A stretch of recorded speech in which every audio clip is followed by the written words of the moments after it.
అంటే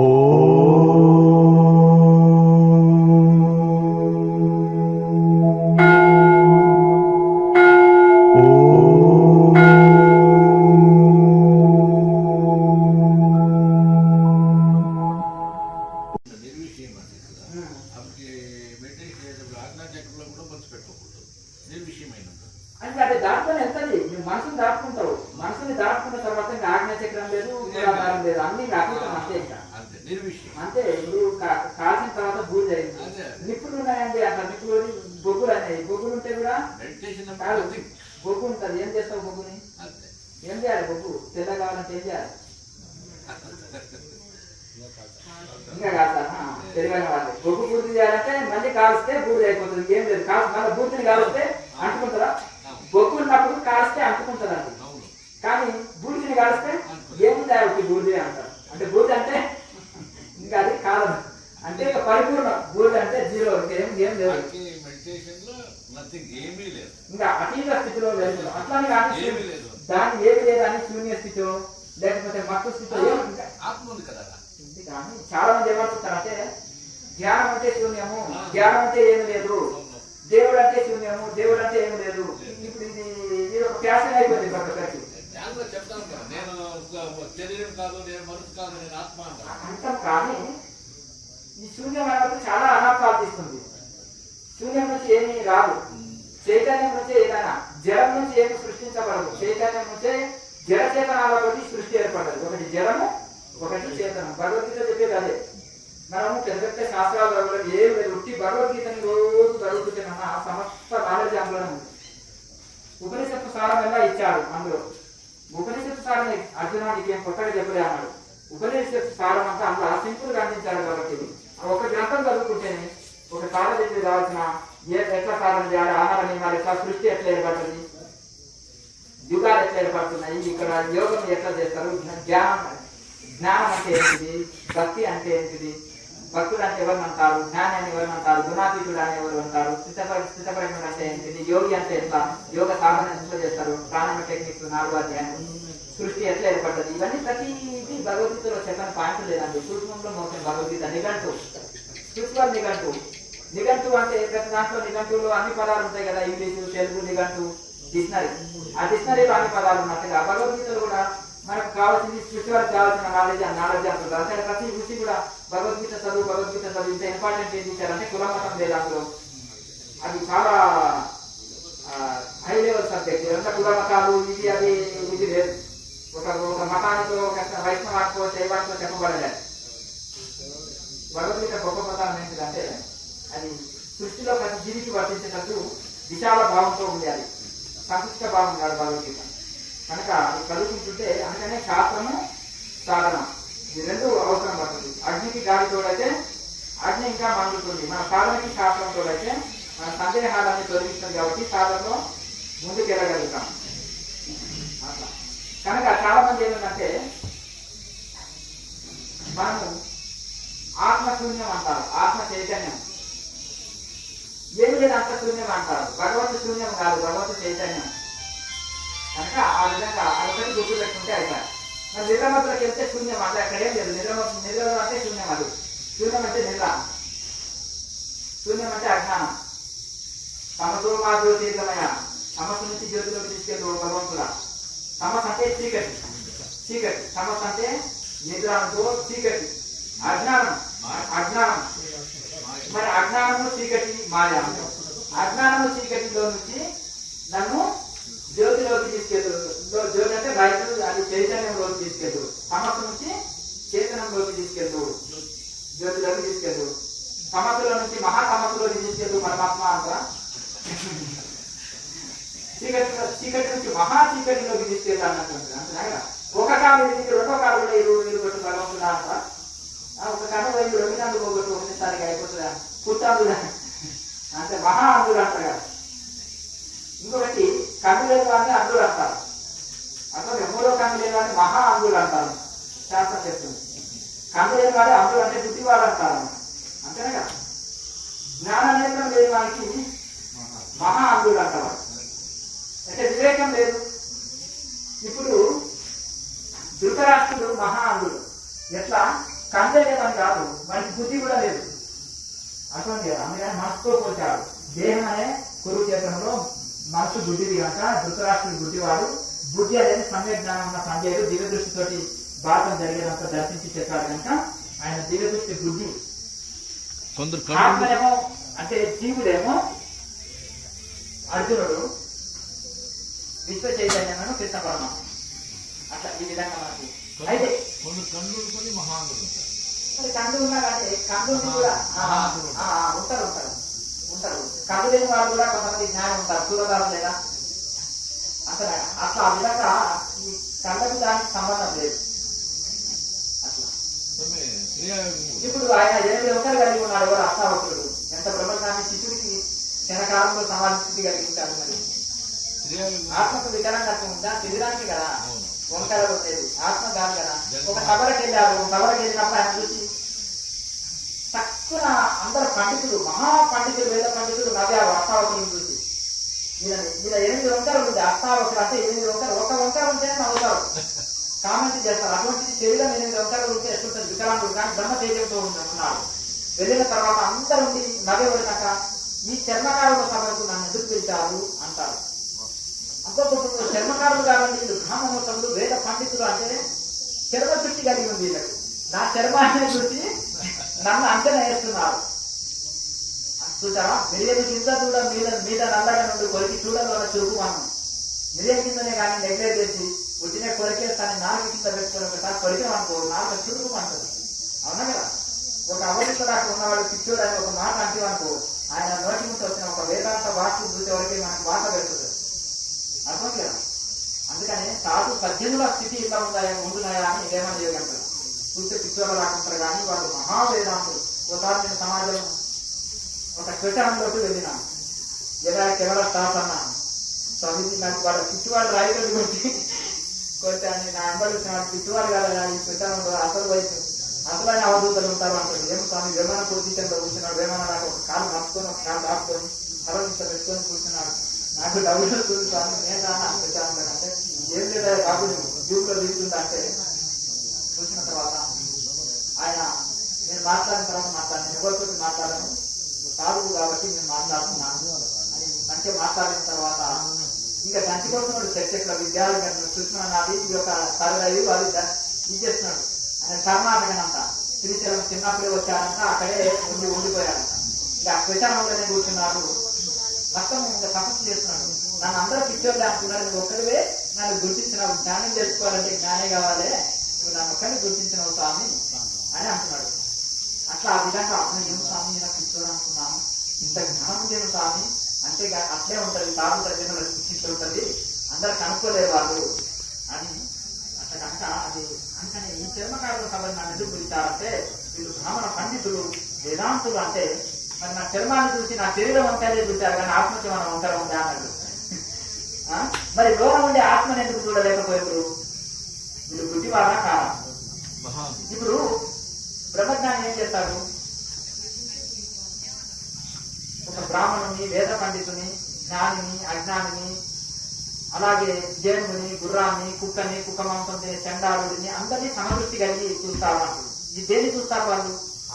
లోపల ఉండే చైతన్యాన్ని, ఆత్మ పదార్థాన్ని చూసి చూస్తారు తప్ప వాళ్ళు వాళ్ళ శరీరం స్త్రీయా, పురుషుడా, లేకపోతే కులమా, మతమా ఇది చూడరు. మనం ఏం చేస్తాం? ఒక మనిషికి రెస్పెక్ట్ ఇవ్వాలంటే ఏ పోస్ట్ ఉంది అంతేనా కదండి, ఏ కులం ఉంది, ఏ పోస్ట్ ఉంది, డబ్బు ఎంత ఉంది, దాన్ని చూసి సమాజంలో కృషి చేయాలన్నా సాపేయాలన్నా చూస్తాం.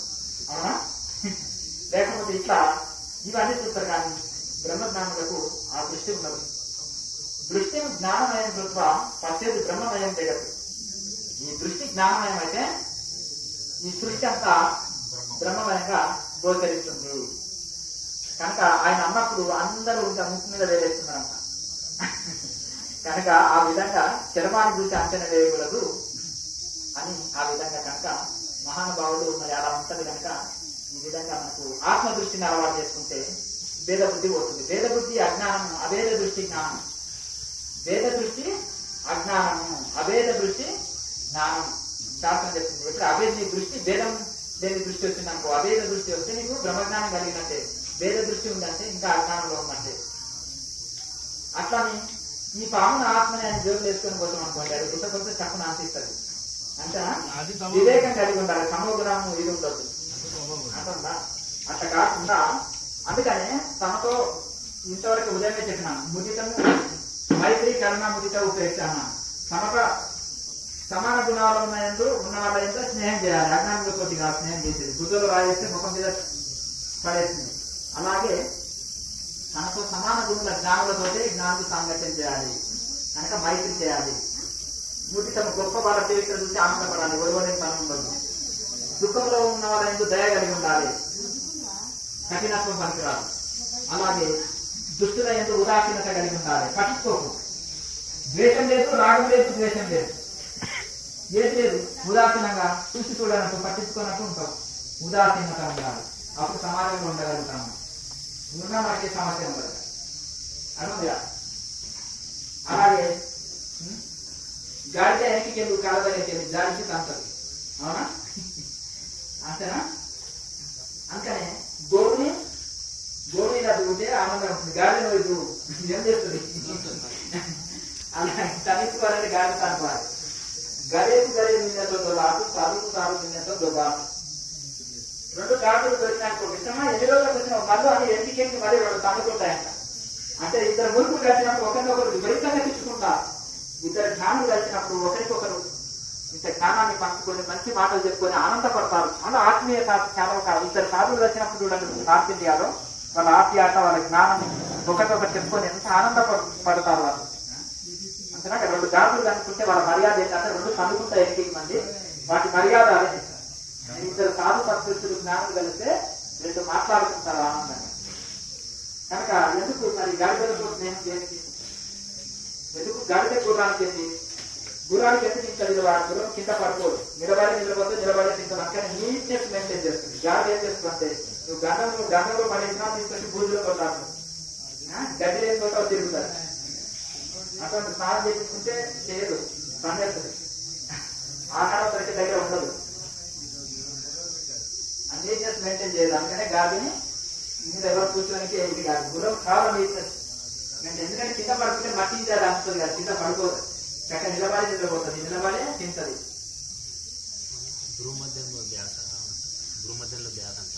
అభ్యాసం చేయాలి.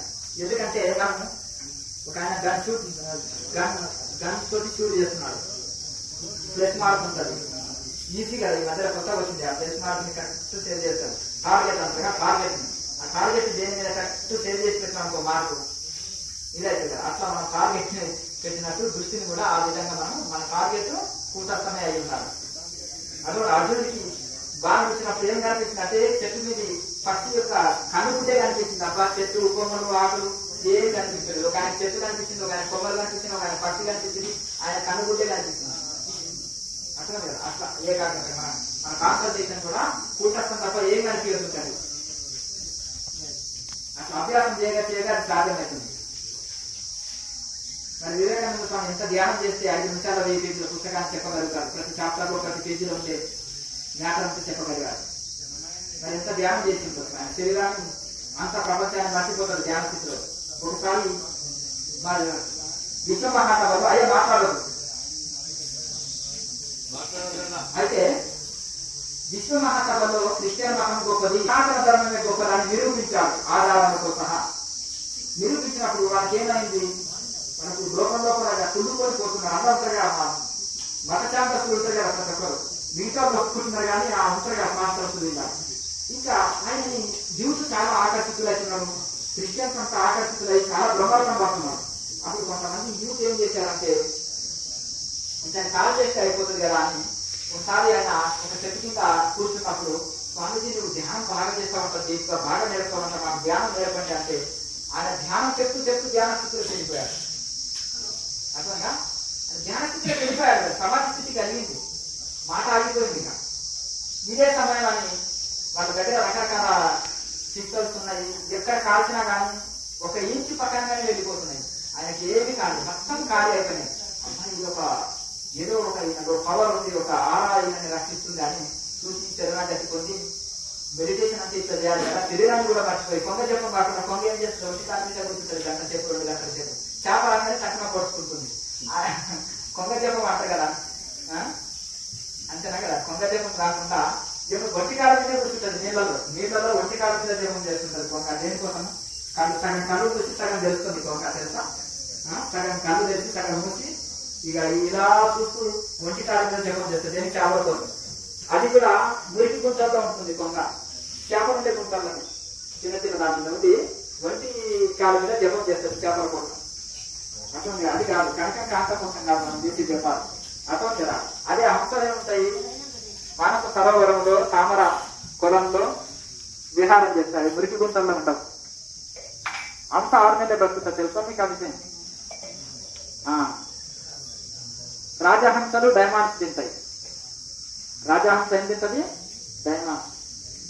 అది మానస సరోవరంలో ధ్యాన స్థితిలో ఉన్నప్పుడు ఏ కొండలో డైమాండ్స్ హిమాలయస్లో దొరుకుతాయి. డైమాండ్స్ ఎక్కడ ఉంటాయి ఎక్కువ? హిమాలయస్. పక్క కూడా హిమాలయస్. అలాగే సిరాజిత్ లాంటివి కూడా హిమాలయస్. అది ఏ కొండలో ఉందో తెలిసిపోతుంది, దానికి పోయి తినేస్తుంది. మామూలుగా అడుగుతుందా డైమండ్? జీర్ణంగా దానికి అడుగుతుంది, దానికి అడుగుతుంది, జీర్ణం చేసేస్తుంది. కోడికి బంగారు దింపి, బంగారు అమ్మవారికి నగలు ఉంటాయి కదా వీళ్ళకి, అవన్నీ గింజలని కోడి ఉంటాయి, అది తినేస్తుంది. కోడి ఎప్పుడు తింటుంటది? కోడి లాంటి చిన్నపిల్లలు ఎప్పుడు తింటూ ఉంటారు, ఊరుకోడు అంటారు కదా. చిన్నపిల్లలు కోడి లాంటి వాళ్ళు ఎప్పుడు తింటుంటారు, ఎక్కువ తినరు, ఊరుకోరు, ఎప్పుడు భోజనం అంటుంటారు. కోడి కూడా సాయంత్రం వరకు గింజలు వేస్తుంటుంటారు, తినకుండా ఊరుకోరు. అంటే అంత జీర్ణశక్తి పెరుగుతుంది. కోడితో పోలుస్తారు ఎప్పుడు తినేవాళ్ళని, కోడి లాంటి ఎప్పుడు తింటుంటారు ఇతను, అది తింటుంటారు. అది బంగారు వేస్తే ఆ కోడి టక బంగారు అది తింటదనుకో, అది ఉంటాయి కదా. ఇప్పుడు నగలు ఉన్నాయనుకోండి, ఆ గుండ్లు ఉన్నాయనుకోండి, అవన్నీ దాని ముందర వేసినప్పుడు అది టక తినేస్తుంది. తినేసినాక ఆ కోడిని పోసిన పొట్టలు ఏముండదు, జీర్ణం అయిపోతుంది. వితిన్ నిమిషాల్లో జీర్ణం చేసేది. అంటే కోడి యొక్క జీర్ణశక్తి చాలా, ఒక్కొక్క జీవికి ఒక్కొక్క శక్తి ఇచ్చాడు భగవంతుడు, అంత జీర్ణశక్తి ఉంటుంది. కనుక అది మరి డైమాండ్స్ అడిగించేది ఏంటంటే రాజహంస. హంస పాలు తాగుతుంది, హంస పాలు తాగుతుంది. రాజహంస రత్నాలు తింటాయి, రత్నాలు డైమాండ్స్. ధాన్యాలు ఏదో దొరుకుతాయి అక్కడ హిమాలయస్, దానికి డైమాండ్స్ దొరుకుతాయి కనుక డైమాండ్స్ తింటారు.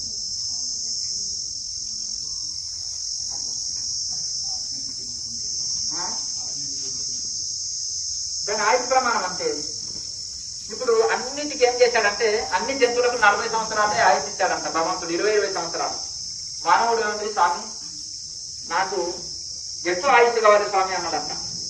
అంటే నాయన అన్ని జంతువులకు సమానంగా వంచిన, అన్నిటికీ 40 ఇచ్చిన, మిగతా వాటితో అడుక్కో అన్నాడట. పోయి గడిద నాకు ఒక 20 years ఎక్స్ట్రా ఇవ్వని పార్టీ, ఎందుకంటే ఈ 20 ఇచ్చాడంట. కుక్క ఒక 20 ఇచ్చింది, గాడిద ఒక 20 ఇచ్చింది. ఇక అలా ఇచ్చిన తర్వాత ఈయనకి ఏమైంది?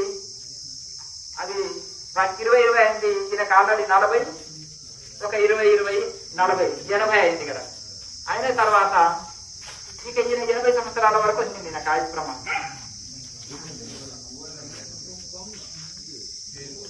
అట్లా కాదు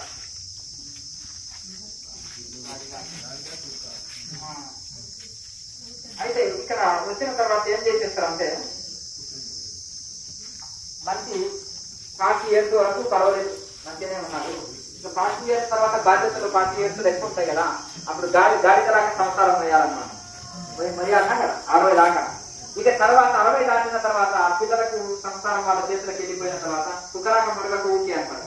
అవునా? ఊరికి చెప్తారు కదా, ఊరికి వాళ్ళకి సజెషన్ ఇవ్వడానికి వదిలే ఊరికి సైలెంట్ ఉండి కుక్కరాక మురగక అంటారు. అంతేనా కదా? సంసారంలోనేమో మీ గాడిద మోపు ఉంటుంది, తర్వాత కుక్కరాక అరవక అంటారు. అంటే మరి ఆ రెండింటి జీవితం గడుపుతారు అప్పుడు. కనుక ఈ విధంగా మనకు కనుక మనిషి ఆయుష్ సహజంగా 40 years. జంతువులకు అన్ని 20 years. కుక్క కానీ గాడిద కానీ ఇంకా కొన్ని జీవరాశులకు పక్షులు కానీ 20 years. ఒక పురుగు నెల రోజులు ఆయుష్, నెల రోజులనే పుడుతుంది, సంసారం చేస్తుంది, పిల్లలు కంటుంది, మళ్ళీ చనిపోతుంది. అంటే మరి దేవతల ఆయుష్తో పోల్చుకుంటే చూడండి, మరి యుగాలు ఉంటాయి మన ఆయుష్, మరి మనది అంతేనా? మనిషి ఆయుష్ వాటితో పోలిస్తే చాలా చిన్న ఆయుష్.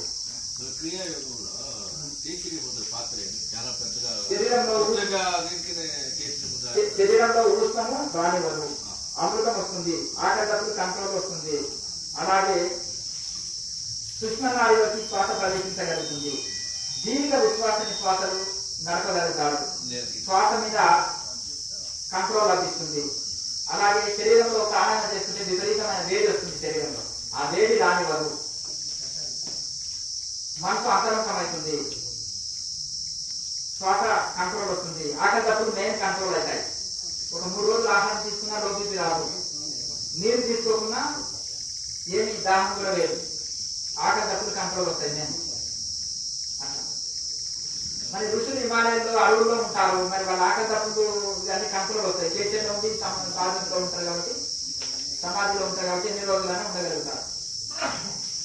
సమాధి స్థితిలో ఉన్నప్పుడు ఆకలిప్పుడు ఉండవు, వాళ్ళ కాల అతీత స్థితి కనుక అక్కడ ఆకలిప్పుడు ఉండవు. సమాధి నుంచి బయటకు వచ్చినప్పుడు మళ్ళీ ఆహారం అవసరం ఉంటుంది, అది మితాహారం అనేది సరిపోతుంది. కొంతమంది నిరాహార స్థితి అందుకున్న వాళ్ళని సిద్ధావస్థ, ఇంకా మామూలు వాళ్ళు ఏదో ఏదో రుచి అంతగా కొంచెం తీసుకుంటారు, ఎప్పుడో వాళ్ళకు అవసరం అనిపించినప్పుడు, అట్లా బయటికి వచ్చినప్పుడు, సాధన నుంచి బయటకు వచ్చినప్పుడు. సాధన అతీత స్థితి కనుక. ఇంకా డౌట్లు ఉన్నాయా? గమ్యము ఆత్మదర్శనము. ఆత్మదర్శనము భక్తికి ಯಾವ రూపంలో జ్యోతి, అందుకని దానికి ఒక ముద్ర కూడా ఉంటుంది. ఆత్మానుభూతి పొందాలంటే జ్యోతి ముద్ర బాగలేదండి. ఆత్మ ప్రకాశాన్ని దర్శనం చేసుకోగలుగుతారు. అర్థం కదా, సూర్యుడు ఉన్నాడు, మేఘాలు ఉన్నాయి, కనిపించడు, మేఘాలు దొరికితే కనిపిస్తాడు. మనకు ఈ పరదాయికి ఆవరణ ఉంది. దేవుడు ఇప్పుడు విగ్రహానికి పంతులు గారి ఇట్లా మనకు పరద చేసినట్టు విగ్రహానికి పరద తీస్తే దైవం కనిపిస్తుంది. అలాగే మాయ ఆవరణ కూడా అనేది సూర్యుడికి మేఘాలు ఉన్నట్టు మరి కూడా పరదాయికి ఆవరణ ఉంది. ఆవరణ తొలగించుకోవాలంటే జ్యోతి ముద్ర వేయాలి. ఆత్మ ప్రకాశాన్ని సత్యశిఖాయ మధ్య పరమాత్మ వ్యవస్థిత నీలతోయత మధ్య విద్యుత్ లేకైన బాపుత. విద్యుత్ లేక వల్ల ఆత్మ చైతన్యం మీ కుటస్థంలో వెలుగుతుంది. విద్యుత్ లేక అంటే వెలుగుతీగా పట్టుకోలేనంత కాంతి వస్తుంది. అంత కాంతియుతంగా మీ ఆత్మ చైతన్యం మీ కుటస్థంలో ఉంది. సత్యశిఖ మధ్య సత్యశిఖాయ మధ్య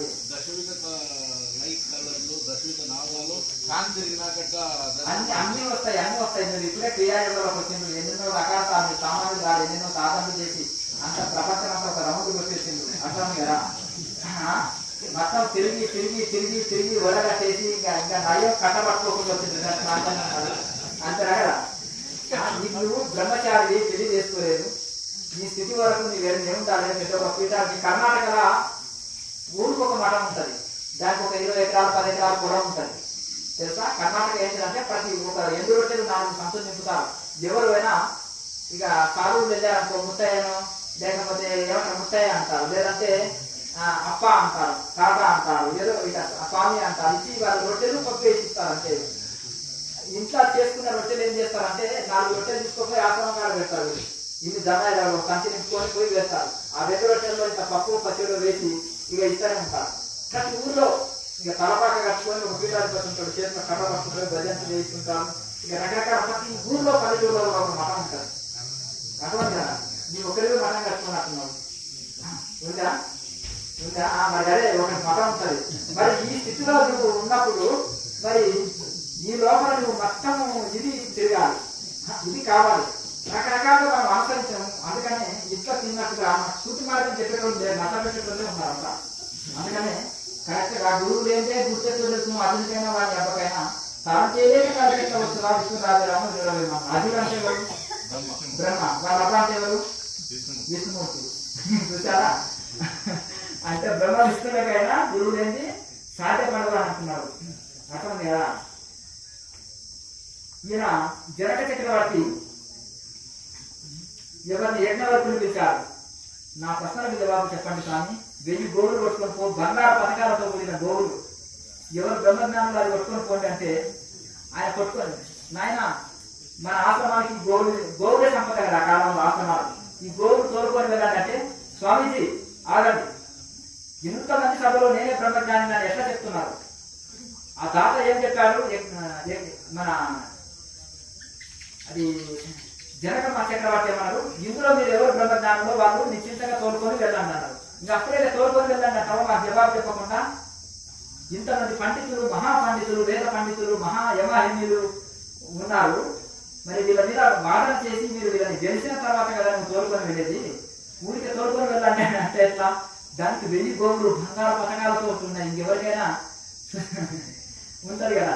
అయితే అన్నప్పుడు ఆయన ఇంకా వాదనలో అందరూ వివరించాడు. గాడికి ఇటువంటి గొప్ప గొప్ప యోగినీలు చెప్తాడు ఇక మహాబ్రహ్మవేత్త, మీరు అడ్డు తగ్గకండి అంటే కొంతమంది పండితులు ఏం చేస్తారంటే ఒక శాఖలు అనేవన్నీ అంటే ఉల్టా పల్టా ప్రశ్నలు అనమాట వేసి అది పీజీ పిహెచ్డి ప్రశ్న వేసి మళ్ళీ ఒక ప్రశ్న వేస్తాడు. అంటే ఇంకా అది ఎలా తెలుగుతుందా? తెగదు. అసలు అట్లా హింసిస్తాడు.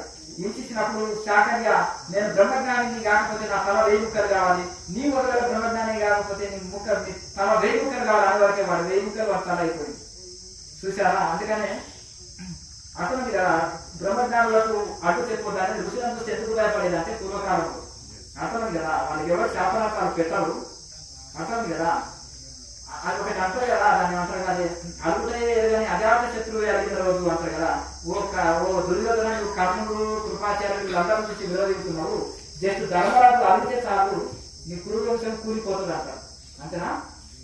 ఎంత నీతిమంతుడు ధర్మవంతుడు, ధర్మరాజు అడిగితే చాలు దానికి నీకు మూడినట్టే అంటారు. అటువంటిది మరి ఆ కాలంలో అంటే గొప్ప తప సంపన్నులు ఉన్నారు. అయితే అతను ఇంకా ఇదైతే కనుక ఈ విధంగా అప్పుడు ఆయన గోవులు తోలుకొని పోతారు. అయితే అటువంటి గొప్ప గొప్ప వాళ్ళ దగ్గర కూడా అయిన బోధనలు విని విని సత్సంగాలు చేసి ఉన్నారు ఎవరు? జనక చక్రవర్తి. కానీ చివరికి అష్టావక్రుడి ద్వారా ఈయనకి బ్రహ్మజ్ఞానం కలిగింది. ఒక పుస్తకంలో గుర్రము రికాబులో కాలు పెట్టినంత సేపట్లోనే బ్రహ్మోపదేశం అవబోనని ఉంది. ఆ గ్రంథాన్ని తీసుకొచ్చి అందరికి చూపిస్తారు. నిజమే స్వామి అంటారు. మరి మీరు నిరూపించగలుగుతారా అంటారు. అయ్యో నా వల్ల కాదు స్వామి అంటే అంటే పెళ్లితోటి కొట్టివే అంటారు. ఋషులు రాసింది కొట్టివేసి నాకు పాపము స్వామి దోషం వస్తుంది అన్నారు. లేదంటే నిరూపించంటారు. నిరూపించడానికి నాకు శక్తి లేదు స్వామి అంటే మరి తీసుకుపోయి జైల్లో వేసేస్తారు. ఎవరైనా సాధువులు కనిపించినా, బ్రాహ్మణులు కనిపించినా, పండితులు కనిపించినా అందరిని తీసుకెళ్లి పుస్తకం చూపెట్టడం, నిరూపించడం, లేదంటే కొట్టివేయమనడం. కొట్టివేసి వెళ్ళిపో, ఇది తప్పు అని కొట్టివేసి తప్పు కాదంటే అది ఋషి రాశాడు, ఇది నిజం అంటారు, నిరూపించంటాడు. ఇక నిరూపించకపోతే జైల్లో పెట్టేశాడు. అప్పుడు జనకుడు ఒకప్పుడు దాన ధర్మాలు మంచి పనులు చేశాడని పేరు లేదు. ఇప్పటికీ అక్కడ పండితులను చూస్తే జైల్లో పెట్టాలని భయంతో అక్కడ సాధు సన్యాసులు ఎవరు వాళ్ళని భయపడుతున్నారు రాజ్యంలోకి. ఒకసారి అష్టావకులు పోతుంటే స్వామి స్వామి నువ్వు చూస్తే అక్కడ వెళ్తున్నావు, జనకుడు తీసుకుపోయి జైల్లో పెడతారు స్వామి అంటే ఎందుకు పెడతారు? జనకుడికి మంచి పేరు కదా, అది చేసేవాడు కాదంటే చూపిస్తారు. ఓహో ఇంతేనా, నేను అది నిరూపిస్తానని నన్ను దూరంలో తీసుకొని ఎక్కువ వెళ్ళండి, జనకుడు ముందరనే తీసుకోండి, నువ్వు విడిపిస్తాను నీకు ఏ అపాయం లేదంటారు. విన్న తర్వాత చూసిన తర్వాత శరీరం చూస్తే వెనక ఉంది, బ్రహ్మ తేజస్కుంటున్నాడు, మరి ఎట్లా ఇది అని చేసినప్పుడు స్వామి అని మరి పుస్తకం తీశాడు. తీసిన తర్వాత ఇది సత్యం ఆయన సత్యం సత్యం పునఃసత్యం అన్నాడు. అన్న తర్వాత మరి మీరు నిరూపిస్తారా అంటే ఓహో నిరూపిస్తానంటాడు. మరి దానికి ఒక సమయం ముహూర్తం అనేది ఉంటుంది. నేను ముహూర్తం సేవ్ చేస్తాను, ఫలానా రోజు ఫలాని నేను సేవ్ చేస్తున్నాను. కానీ ఇప్పుడు గురు శిష్యులు అన్నప్పుడు ఒక నమ్మకం ఉండాలి. గురువు ఆజ్ఞ చూసే తప్పకుండా పాటించాలి. నా మీద విశ్వాసంతో నమ్మకంతో ఎంతమంది జైల్లో పెట్టినారో అందరినీ రిలీజ్ చేసి పాపం వాళ్ళ అమాయకులు వాళ్ళని ఆ దోషం మీకు వస్తుంది అని అన్నప్పుడు అందరినీ రిలీజ్ చేస్తారు. అలాగే స్వామికి నాకు ఇటువంటి రోజు ఇంతవరకు తగలలేదు నిరూపిస్తానని మీరు ఇంత కాన్ఫిడెన్స్ తోటి చెప్పలేదు, అలాగే మీ మాటకు నేను గౌరవించి వదిలేస్తానని అందరినీ వదిలిపెట్టేశాడు. వాళ్ళకి దర్శనం ఇచ్చి పంపించేశాడు. చివరికి ముహూర్తం పెట్టాడు, అడవికి వెళ్ళేవాడు. అడవికి వెళ్ళిన తర్వాత సైన్యాన్ని ఒక 10 మందిని తీసుకురామన్నారు. వాళ్ళు కూడా 4 కిలోమీటర్ల దూరంలో ఉంటామన్నారు. ఇద్దరే అడవికి వెళ్ళారు. ఆయన గుర్రం మీద ఒక రికార్డులో కాలు పెట్టి ఇంకో రికార్డులో కాలు పెట్టేవాడు. శక్తిపాతం ద్వారా ఆయనకు సమాధి స్థితి కలిగించారు. కలిసిన తర్వాత ఆయన అంటే గుర్రం మీద కూర్చున్నాడు, సమాధి స్థితిలో వెళ్ళిపోయాడు. 4 రోజులు అయింది, రాజుగారు ఇంకా రాలేదు. ఆయన శిష్యులు ఆయన భటులు ఎక్కడ చూస్తే 800 ఉన్నారు, ఈ సాధువు గారు ఏం చేశాడేంటిది మా రాజుగారిని ఇంకా వస్తలేదు అని వెతుకుతూ పోతే ఆయన గుర్రం మీద కూర్చుంటున్నారు. రాజా అంటే పలకడం లేదు, ఉడకడం లేదు. గుర్రాన్ని ఎందుకు అంటే ఇప్పుడు ఆనాడు రాజులు ధనం దాచి పెడితే పాముని రక్షణ పెట్టారు. ఎందుకు? పాము 1000 సంవత్సరాలు చేస్తుంది, నిమిషానికి ఒక శ్వాస తీసుకుంటుంది. శ్వాస లేకుండా కూడా సమాధి స్థితిలో పాము నాలుక పొడుగు ఉంటుంది తెలుసా? నాలుకని కంఠంలో రాకి వేసుకొని కేసరి ముద్రలో ఉంటుంది. అప్పుడు అమృతం వస్తుంది, దాంతో జీవిస్తుంది. 1000 సంవత్సరాలు జీవిస్తారు. అందుకని దేవతా పాములని చంపితే నాగదోషం వస్తుంది అంటారు. అన్ని పాములు కాదు, నాగుపాము. కనుక అటువంటి ఆ దేవతా పాములు అది కేసరిలో ఉంటాయి. ఉండి సంవత్సరాలు జీవిస్తాయి, 1000 సంవత్సరాలు జీవిస్తారు. ఒక రంధ్రంలోకి వెళ్ళి లాక్ చేసిన పాము జీవిస్తారు. కనుక పాముని ధనంకాడ కాపలు పెడతారు. కుక్కను వేస్తే 20 ఏళ్ళు బ్రతుకుతుంది, రొట్టె ఇవ్వాలి దానికి. అవునా? అదే పాము అనుకో, పాము 1000 సంవత్సరాలు బ్రతుకుతుంది, ఆహారం పెట్టకుండా సరే మట్టి మీద పాము పిల్లవాడు కలవడు అంటారు పల్లెటూరు. అర్థం మట్టి తిన్న పాము కళ్ళు ఆకలిలో మట్టి కూడా తింటున్నట్ట, గాలి కూడా తిని బతుకుతుంది. గాలి లేకుండా ఉండదు కేసీఆర్లో ఉంటుంది, సమాధి స్థితిలో ఉంటుంది. మట్టి తిని ఉంటుంది, గాలి తిని ఉంటుంది. అది కూడా దొరకలేదనుకో, రంధ్రాలకు వెళ్ళి సీల్ చేసినప్పుడు ఆక్సిజన్ అందదు కదా, కొద్దిసేపు ఆక్సిజన్ అందుతుంది, తర్వాత అందరు మరి ఏం చేయాలి? దాని పరిస్థితి కేసీఆర్లో ఉంటుంది, అప్పుడు సమాధిలో ఉంటుంది పాము. అందుకని పాముని కొట్టరాలని చంపరాలంటారు. చంపినా మళ్ళీ బ్రతికొస్తుందని నాగపాముని కాలుస్తారు. గాలి కలిపితే చల్ల గాలి కలిపితే సార్ మళ్ళీ బ్రతికొస్తుంది. కనుక దాన్ని ఎవరైనా తొక్కినా గుర్తుపడుతుంది సంవత్సరం తర్వాత అయినా, అంత ఇది ఉంటుంది. కనుక ఆ విధంగా మరి ఆ స్థితిలో ఆయన ధ్యాన స్థితిలో ఉన్నాడు. గుర్రం ఇంతవరకే చెప్పినాం, నిలబడి నిలబడుతుంది. అది ఎట్లున్నది 4 రోజులు కథలాది అమ్మడానికి లేదు. గుర్రము కింద పడుతుంది, నిలబడి నిలబడుతుంది. రాజు కొమ్మటనే పోతుంది. ఆ శిక్షణ పొందిన గుర్రాలు యుద్ధంలో మరి అటువంటి గుర్రాలు చాలా రాజుకు సహాయం చేస్తాయి. శిక్షణ పొందిన గుర్రం కాబట్టి రాజు కొమ్మటనే పోవాలి, ఆగమంటే నిలబడి అక్కడే ఆగాలి. కనుక అది నిలబడి నిలబడుతుంది కాబట్టి నిలబడి ఉన్నది, నిలబడి ఉన్నది ఆ గుర్రం. అట్లా 4 రోజులు అక్కడ అయిన తర్వాత వచ్చిన తర్వాత అయ్యో మా రాజుగారికి మంత్రం వేసిపోయాడు గురువుగారు, నేను చూస్తే మీరు ఉన్నాడు, సామాన్యుడు కాదు అని ఎక్కడున్నాడో పట్టుకొని రావాలి, మన రాజుగారిని సామాన్య స్థితిలోకి తీసుకొచ్చేటట్టు చేయాలని వెళ్ళారంట. ఆయన ఏదో అక్కడ పక్క ఊరికి వెళ్ళారు, రిటర్న్ వస్తున్నాడు. మీరు ఆదేశంలో ఆ సాధువు గారిని ఏమన్నా కానీ ఏమనకపోతేనే మన రాజుగారి స్థితి ఇట్లా చేసినాడు, ఇంకేమన్నంటే మన రాజుగారి మనకు రాదు. అందుకని ఆయన ఏమన్నదు, ప్రసన్నతతోటి ప్రాధేయపడి ఆయన్ని మరి మన రాజుగారిని మామూలు స్థితిలోకి తీసుకొచ్చేటట్టు చేద్దామని, ఇంకా ఆయనకి ఏమో చేశాడని ఇంకా భయం తెలియదు కదా. ఆ సాధనలు ఇవన్నీ చేసేసి అయ్యా సాధు గారు మాకు ఎట్లనైనా చేసి మా రాజుగారు మా రాజ్యం మాకు పరిపాలించాలి, మాకు చాలా ఇంపార్టెంట్, సామాన్య స్థితికి తీసుకురండి, మీరు మరి ఏం చేశారో ఆయన మళ్ళీ సామాన్య స్థితిలోకి మీరు తీసుకురండి అంటే, ఇంకా సరే మీరు అక్కడ దూరంలో ఉండండి అని ఆయన తెల్ల మిరియాలను తీసుకొచ్చారు, నూరారు, పచ్చి వెన్న తీసుకొచ్చారు, రెండింటిని కలిపారు. సంవత్సరాలలో అని ప్రాణశక్తి స్థిరమైంది కనుక దాన్ని మర్దన చేసి కిందికి దించి మేరుదండం నుంచి మర్దన చేశారు. ఒక 5 నిమిషాలు మర్దన చేసి మళ్ళీ ఆ ప్రాణశక్తిని కిందికి దించుతారు. దించిన తర్వాత అప్పుడు గురు శిష్య సంవాదం, అదే అష్టావక్ర గీత. జ్ఞానికి అజ్ఞానికి మధ్యలో సంవాదము భగవద్గీత. కృష్ణుడు జ్ఞాని, అర్జునుడు అజ్ఞాని. అలాగే అష్టావక్ర గీత గొప్పతనం ఏంటంటే గురువు జ్ఞానే, శిష్యుడు జ్ఞాని, ఇద్దరి జ్ఞానుల మధ్యలో సంవాదమే అష్టావక్ర గీత. కానీ ఆయన పరిపూర్ణుడు అయ్యిందా కాలేదని మళ్ళీ ఇక టెస్టుల కోసం ఆ ఇద్దరు సంవాదం జరుగుతుంది. ఎక్కడ రాజ్యం, ఎక్కడ ప్రజలు అంతా నా స్వస్వరూపం తప్ప నాకేమీ కనిపిస్తలేదు, ఈ ప్రపంచం అంతా నా స్వస్వరూపం తప్ప నాకేమీ కనిపిస్తలేదు అంటారు. జనకుడు జ్ఞానస్థితిలో ఉంటే కుటీరాలకి అంటుకుంటే అందరూ వెళ్ళిపోయారు సాధువులు, కానీ ఈయన మాత్రం వెళ్ళకుండా అక్కడే కుటీరం కారిపోతున్నా ఉంటాడు. ఒకసారి అంత స్థితప్రజ్ఞుడు జనకుడు. అందుకనే భగవద్గీతలో రాజస్థితిలో జనకులు లాగా ఉండాలి అని భగవద్గీతలో చోటు చేస్తున్నారు ఆయన పేరు. కనుక ఆ విధంగా మరి బహిర్ముఖం వచ్చిన తర్వాత ఇది చేసింది. కనుక ఆ విధంగా మరి ఇక రాజు మళ్ళీ ఎప్పటిలో వెళ్ళి ఆ రాజ్య పరిపాలన 11 వరకు సాధన స్థితిలో ఉండి మరి బయటకు వచ్చి రాజ్యపాలన చేస్తూ ఇటు సాధనని దీన్ని రెండింటిని బ్యాలెన్స్ చేస్తూ ఉంటారు.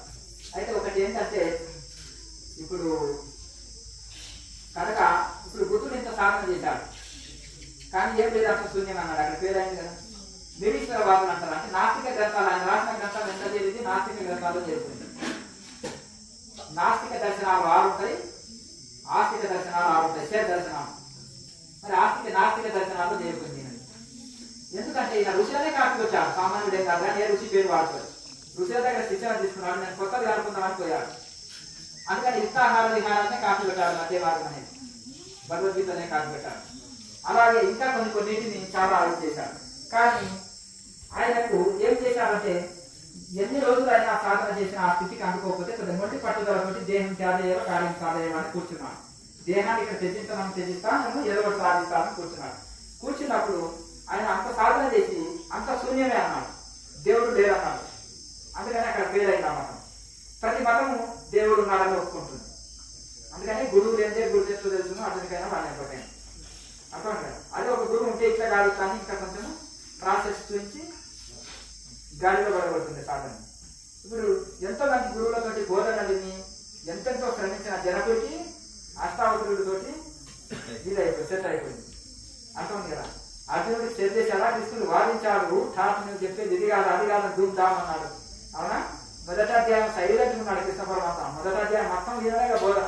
అర్జునుడు రెండో అధ్యాయంలో కూడా 2-3 ముక్కలు ఉండవే బాబు, అజ్ఞాని లాగా జ్ఞాని లాగా మాట్లాడుతావు అంతేనా. శుద్రం హృదయ దౌర్బల్యం, వివేకానందకి నచ్చిన శ్లోకం. శుద్రం హృదయ దౌర్బల్యం. ఒక వీరుని పట్టుకుని నపుంసకుడిలాగా మాట్లాడకపోయా అంటే ఎంత పౌరుషం వస్తుంది అతనికి. అట్లా ఆ విధంగా అతనికి రోషం రావాలని ఆ మాట అంటారు కృష్ణపరమ. కనుక ఇది హృదయ దౌర్బల్యం అన్నది, ఆ దౌర్బల్యాన్ని వదిలిపెట్టేసి అని ఆ విధంగా కట్ట ఉత్కృష్ణ బాలుగా దేశం నడుము అంటే నడుము కట్టి నిలబడవయా అంటారు, నడుము బిగించి నిలబడవయా అంటారు. అట్లా అందుకని ఆ విధంగా మరి ఈ విధంగా మనకు ఎన్నో విధంగా ఇది చెప్పడం వల్ల, ఎందుకంటే మనకు వాళ్ళకు అంటే అజ్ఞాన స్థితిలో ఉండే ఒక శిష్యుని కూడా ఒక మంచి గురువుగా అంటే అతను ఒక బ్రహ్మజ్ఞానిగా తయారు చేయగలుగుతాడు. తండ్రి ఉన్న ఆస్తి ఇస్తాడు కానీ గురువు అనంతవాన్ని చేస్తాడు అంటారు కబీర్ దాస్. అయితే కబీర్ దాస్ ఒక నార్మల్ గృహస్థుడు మతం నేర్చుకుంటుండేవాడు. ఆయన దగ్గరికి వేల మంది సత్సంగం కోసం చుట్టూ ఉండేవాడు. ఉన్నప్పుడు పెద్ద పెద్ద పీఠాధిపతులు వేదాంతంలో PhD చేశారు, మహాసంపన్నులు, బ్రహ్మచారులు, సన్యాసులు, పీఠాధిపతులు, యమాయములు కాశీలో. అటువంటి వాళ్ళకు ఒక అసూయ ఏర్పడ్డది. అదే కబీరు మద్దం చేసుకుంటాడు, మామూలు గృహస్థుడు 1000 మంది సత్సంగానికి ఉపదేశం కోసం పోతాడు, 1000 మంది చుట్టూ కూర్చుంటారు, మన దానికి ఉపదేశానికి వస్తలేరు, మన దానికి సత్సంగానికి ఎవరు వస్తలేరు, ఏంటిది అంటే అయ్యా కబీర్ గారు ఏ మంత్రం వేస్తున్నావు నువ్వు వాళ్ళకి అని అంటే నేను ఏం మంత్రం వేస్తున్నాను, ఇక్కడ పూల వాసన వచ్చింది, తుమ్మెలు ఎగబడ్డాయి అంతేనా కదా. పూల సువాసన వచ్చినప్పుడు తుమ్మెలను పిలవాలన్నా రండి రండి అని అంతేనా కదా. ఆటోమేటిక్గా తుమ్మెలు పరిగెత్తుకొని వస్తాయి, అడవి నుంచి మన పెరట్లోకి వస్తాయి, అడవి నుంచి వచ్చేసి మకరంగా తీసుకొని పోతాయి, ఎక్కడెక్కడికి వెళ్ళో వచ్చేస్తాయి. కనుక అక్కడ పూల వాసన వచ్చింది కానీ అందుకని తుమ్మెలను ఎగబడ్డాయి అంటారు కబీర్ దాస్. ఇందులో చాలా చమత్కారంతో ఉంటాయని చాలా అద్భుతమైన పదజాలతో చదువు రాదు, ఆయన నోటి ముంట పలికిన ఆ దోహాలని శిష్యులు రాశారు. రత్నాకరుడికి చదువు రాదు కానీ నారదుని సాంగత్యంతో తపస్సు చేసి ఋషిగా వాల్మీకిగా మారిపోయాడు. తపస్సు ఇట్లా ఉంటుంది. వేదవ్యాసుడికి చదువు రాదు, చిన్నప్పుడే తపస్సుకి వెళ్ళాడు. వేద రచిత గణేశ లిఖిత మహాభారత పుణ్యకథ వేదవ్యాసుడు చెప్పాడు, గణేశుడు రాశాడు, మరి చదువు శ్రీననే రాస్తున్నాడు. కనుక గురు శిష్యుడు వాళ్ళిద్దరు. శివుడి శిష్యుడు సుఖయోగి, వేదవ్యాసుని కుమారుడైన సుఖయోగి శివుని యొక్క శిష్యుడు సుఖయోగి. అలాగే ఈ యొక్క శివుని కుమారుడు వేదవ్యాసుని శిష్యుడు అట్లా.